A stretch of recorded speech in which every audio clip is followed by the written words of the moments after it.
Pinalawig ni US President Donald Trump ang tigil putukan sa pagitan ng Amerika at Iran. Ayon kay Trump, magtatagal yan hanggang magsumite ng proposal ng Iran at magkaroon na ng kasunduan.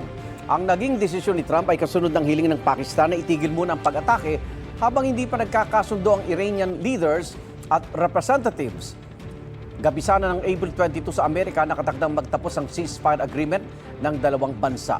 Habang wala pang desisyon ng Iran kung dadalo sa peace talks, umakyat naman kahapon ang presyo ng langis na naapektuhan dahil sarado pa rin ang Strait of Hormuz. Sa ulat ng Reuters, batay sa Brent futures, nasa 3% ang itinaas ang presyo ng kada bariles ng krudo. Katumbas ito ng mahigit $98 o halos 6,000 piso kada bariles. Halos 2 buwan na mula nang magsimula ang gyera sa pagitan ng Iran at Amerika.